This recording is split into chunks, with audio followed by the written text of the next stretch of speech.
Welcome to Momversations on the Win-Win Women platform. We are so happy to have you here today. I'm Reagan Barnes. I am your hostess. I am a mom of 8, and I also am founder of the nonprofit organization Mom of 8, which empowers you to elevate your mothering experience. Today, as our guest, we have Kat Moulton, and you are joining us, Mom. We are so happy to have you, and we invite you to join our Mom of 8 community, or Mom Unity, as we like to say. We are moms united in our efforts to make a better world. Join us and become a Mom Unity member. It's free on our website, momov8.org. And together we will upgrade motherhood into the 21st century. One question we address here at Mom of 8 is, what do moms do anyway? We are not just short order cooks and chauffeurs. Moms raise up society. R.A.I.S.E is an acronym that is jam-packed with the ways that moms can improve and progress and make an impact on the wider world through relationships, atmosphere, income and outgo, schedules and systems, energy, unique circumstances, and personal pursuits. Today, we're going to focus in on the U for unique circumstances with our guest, Kat Moulton. She has the 3 children and the unique circumstance of handling long-term chronic illness, including asthma and allergies. So we would now like to stop sharing the screen and move on to having Kat introduce herself, as well as I have some questions that we'll ask, and we'll just move forward with this interview. Thank you for joining us. Hi, Reagan. Thanks for having me. I love what you do. It's so exciting. I love that you're supporting us. The unity piece is really, really heartfelt for me, because I didn't have that so much when my kids were younger. I'm a mom, first and foremost, and I'm also a coach and a healer. And I kind of fell into the world of coaching because my kids and I all developed allergies and asthma. And it's not the focus of my work anymore. I did health coaching. I really help people, get out of their head, into their heart, to create the impact they want to create. And I've learned so much about that on my motherhood journey that it's really kind of what has shaped me and part of my work, like navigating all our challenges. I'm so glad that you're willing to take all of those years of navigation and then help other families. And like you said, it was even kind of the focus of your work for a while. And now you're more all forms of transformation, not just the health side of things. But I think that it continues to probably find basis and root and lots of experience in those mothering years, beyond the health part of things. So I understand that you host a room on Clubhouse. Can you tell us a little bit about that? I do. Well, I founded a club called Everything is Energy with another woman. It was her brainchild. And we hold regular rooms weekly. And I've shifted from hosting a series on reinventing and recreating your life, like that whole premise of transformation, into practical spirituality. Like, how can we put some of these tools into practice to help us overcome the challenges of everyday life, some big and some small. So yeah. That's something here at Mom of 8 we recognize, is that motherhood isn't all glamour and glitter and fun with the kiddos, right? There are challenges every single day. And we like to consider a mom a hero, not necessarily a superhero, because she doesn't have necessarily supernatural gifts given to her, right? but she is a hero in that she's facing these challenges day in and day out, and the whole justice and mercy and like all of these issues that you might see in a superhero cartoon or you know, that is the everyday life for a mom. And so helping moms, again, the word navigate is just so good to describe the kinds of services that we can do for each other, is kind of guiding that way with each other and helping each other, knowing what we did in the past and what did work and what didn't work, and looking for the best ways to manage.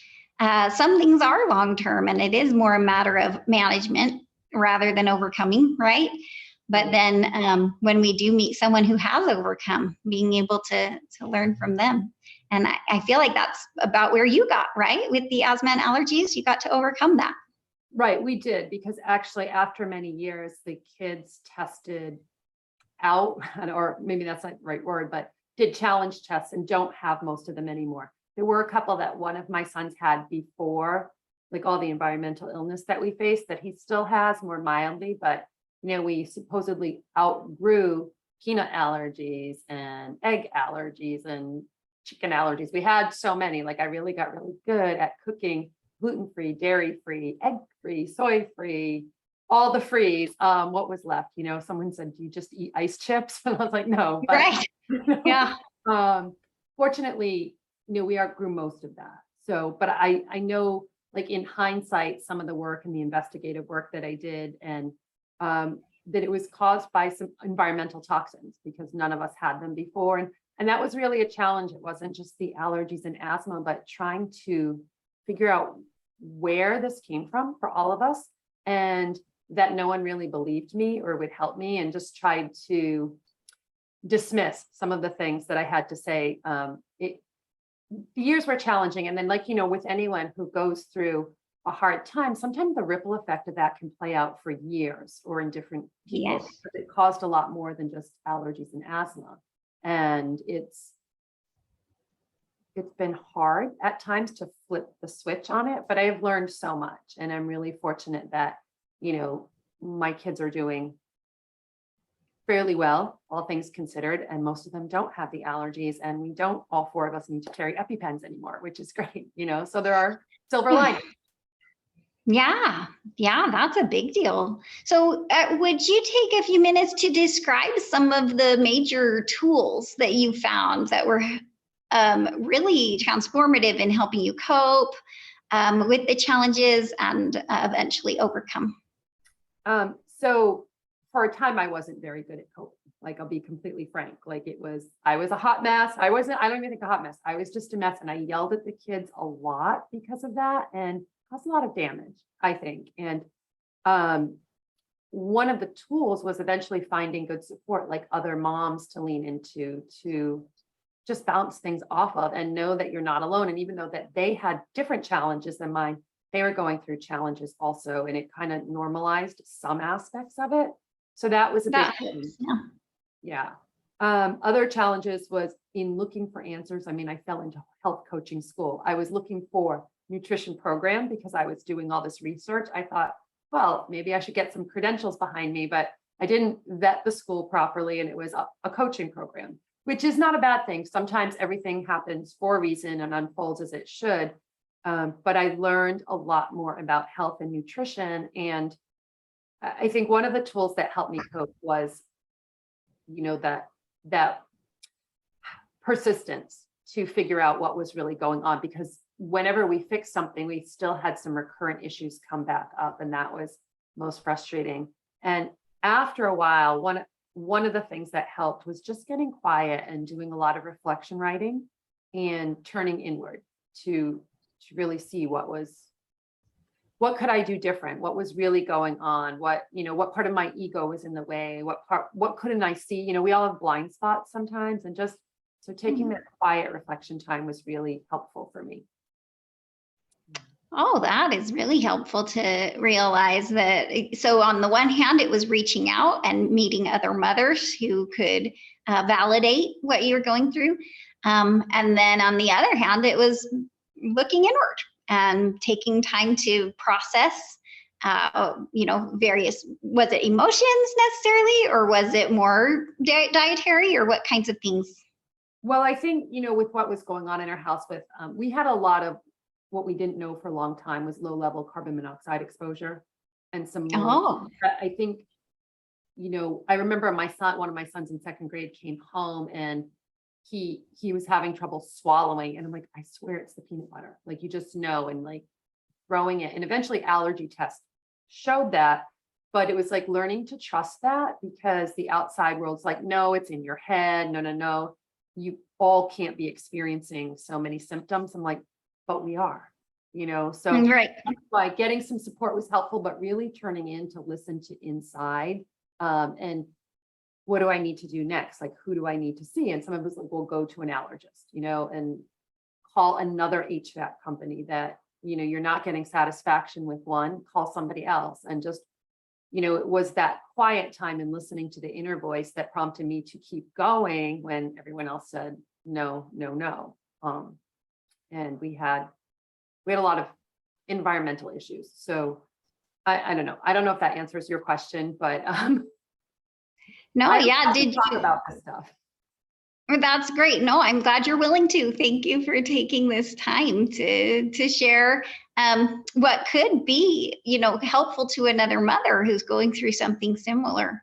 Did you end up needing to move households, or how did you handle the environmental issues? We didn't move households. We kept fixing some of the issues. Like, we got a new furnace. We found out like piping had holes in it. We replaced. Chimneys had cracks. We replaced, like, because alarms kept going off or the symptoms didn't clear up. Eventually we did move, though, because it was just the memories in the house it was a lot to deal with. And we needed some more space and wanted to be closer to my husband's work. So, there were a lot of factors. But we did eventually move, but we had fixed the causes of the environmental issues, but a lot of emotional issues stemmed from it, because, when you yell at your kids and you're tense, and physiologically it causes a lot of stress, and it's like you don't want to, but you're very reactive. Right. So yeah, those yelling, especially if we personally grew up in yelling households, then it's we might even conscientiously say, because I grew up that way, that's not something I want to pass on to our children. And yet that rut in your brain is so deep as a coping mechanism, so to speak, of this, I don't know how else to handle this, so I'm just going to yell, And so being able to work through that and devise something else. And I think particularly when you personally aren't feeling well, right? It takes so much effort to dig yourself out of a rut, and you don't have that effort when your body is physically struggling. Mm-hmm. Right. So it was long, but just, I think some of the tools like that, turning inward and getting clear and trusting what some of the next steps were. And like you said, I grew up in a home with a lot of yelling. So it was already wired in my nervous system, and being in a very reactive state, that was happening, but I didn't want to be like that. And I knew that. So, learning other tools, learning more about meditation, taking better care of myself, diet helped, less caffeine certainly helped, not be so quick to react. So just learning a lot about health and how important it was, but really then shifting later to get under the hood of, well, why was I so reactive? It wasn't just the environmental, it was the, past trauma and, the perfect storm. So a lot of it is that self-inquiry. And I think for people really being willing to go inside and seeing what is my part in it, as well as the outside parts, and, making shifts and tweaks, and they don't always go how we want, and just getting up and doing it again. Right. As it is important to recognize the multidimensional aspects that, like you've used the word environmental, but also inner things, and then how other people can impact it, and relationships and things like that, that we just have to kind of have our antenna up all the time. And tell us a little bit more, if you would, about that internal journey. I know that you're willing to share a book that you have of prompts that moms can use. And maybe it came from based in that background that you have? Some of it did. And that writing and turning inward helped me. After I went to health coaching school, I knew I didn't want to work with just like food and health. And I found a women's empowerment programming, like a life coaching program. In it, that's where I learned a lot about doing that inner work. I mean, we were still working out the environmental issues, but I learned a lot about writing prompts because we had to do a lot of them as students. Like it was a self-paced, it took me 2 years to go through, but there was a lot of that. So when I did write for a summit last year, writing prompts for mom, I have like different sections with different questions, and I will send that to you, but I've been expanding it. Like I've been putting before the questions some personal anecdotes and things that relate. So maybe, I think some of the healing work that we do is when another person, and especially another mom, is like, oh, me too, I can relate to that. Right. Like I'm not alone, and Right. that's part of the healing. So the writing really helped, and it still helps. I ebb and flow with it. But when I get in a rut or stuck and I can't find my way out, I go back to just writing, and writing for me, not for publishing or anything, just writing. Because sometimes when we write and we allow ourselves the space to just rewrite and not judge it, answers Right. come out, right? And I have found that in my own life too. I have had the habit of journaling, not at all on a daily basis, but it's just been something I do over the last 40 years of my life, and I'm so glad that I, for whatever reason, am drawn to paper, but I don't worry about much in terms of grammar. I will write whatever I feel like, and I don't worry about starting a new paragraph or even a new sentence sometimes. And I just write and write and write. And I do think that can be helpful in getting it out and getting my brain to think less quickly. When I'm just thinking inside my brain, it's too fast. Right. But if I'm taking the time to write it, then I can think less quickly, and which sounds funny, but it's almost like in the slowness is where I find the answers. That's cool. I love that. I think it is in that slowness where we can find answers, and that stillness. And that's kind of counter to so much of our culture right now. Everything is push and hustle, and it doesn't give us time to think. So whatever way we can take to slow down that works for us, whether it's the writing, prayer, meditation, just quiet, whatever. We're all different, right? So different things resonate, but I think that slowness is key. And I learned that the hard way, through trial and error and motherhood. And I would only imagine it's challenging for you with 8 kids. Like, it's awesome that you do that. I'm grateful for all of the learning experiences. That's for sure what motherhood has been for me. A lot of learning. Now with our Mom of 8 program, we do have certain principles that we teach as moms are struggling with whatever unique circumstances they might have. And as I worked through those principles with you through our emails back and forth, you picked out 3 that you felt like had come into play in your journey. And one of those was grace, that when we falter, we just release those feelings that so that we can move forward, and feelings of guilt can be eased by accepting grace. And I just wanted to give you a minute to touch on that. So I love that. And that really resonated with me because in some of the writing, I wrote something called the loneliness antidote, and I haven't published it. And there are a lot of acronyms in it, but G is for grace, and it's the antidote to guilt. And I was like, oh, wow, I'm not the only one who feels that.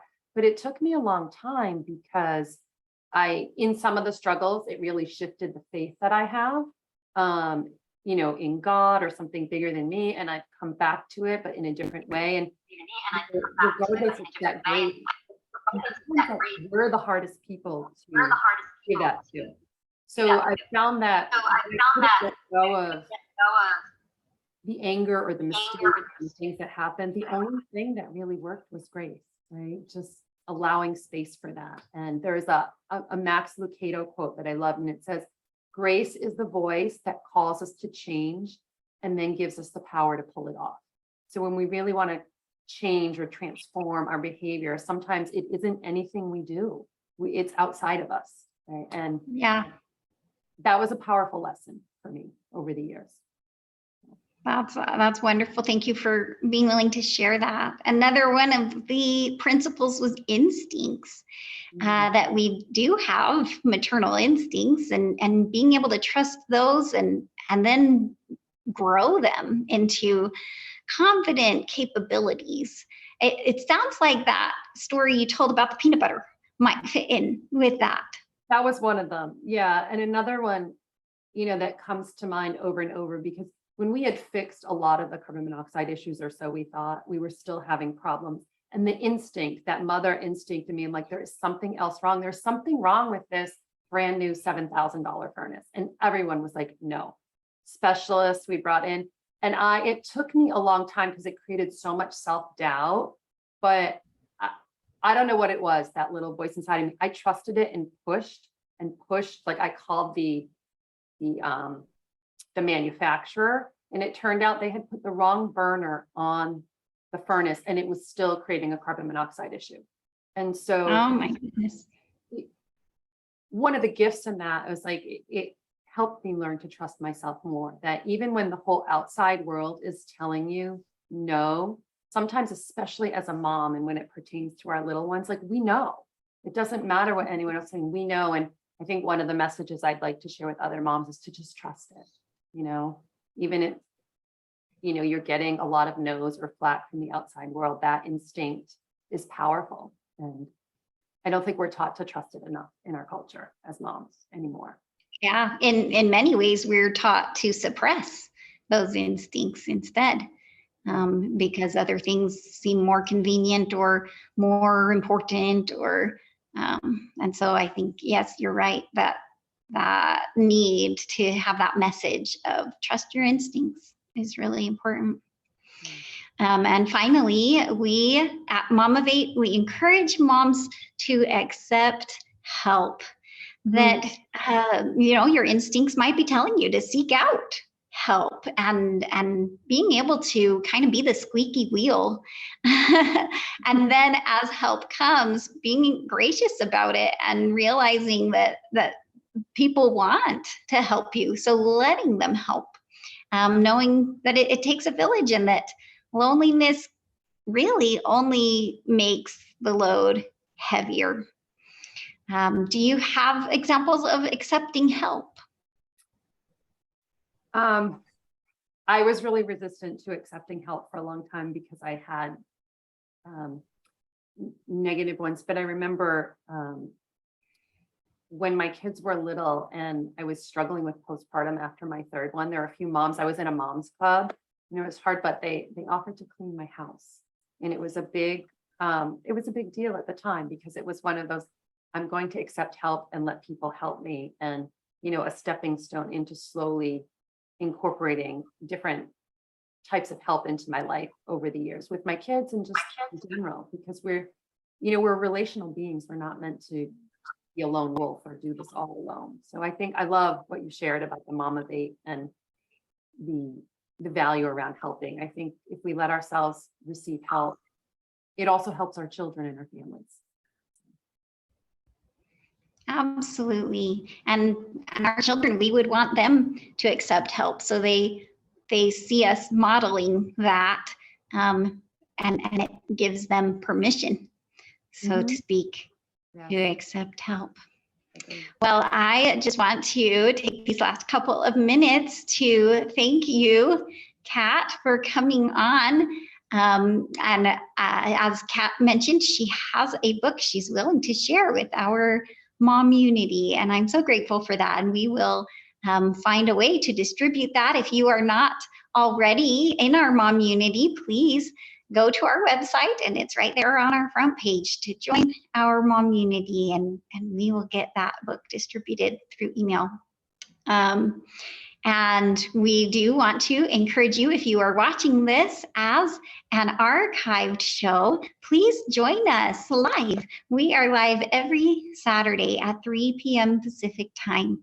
And if you do join us live, then we can continue the conversation with you after we have turned off the recording. And that is such a bonus to be able to have these interactions. You can ask questions, you can relate your story and ways that you have overcome, and that bonds us together as moms. So we will thank everyone again at Win-Win Women for having this platform for us, and thank Kat for joining us, and we will see everyone at the next opportunity. Thank you. Thanks for having me.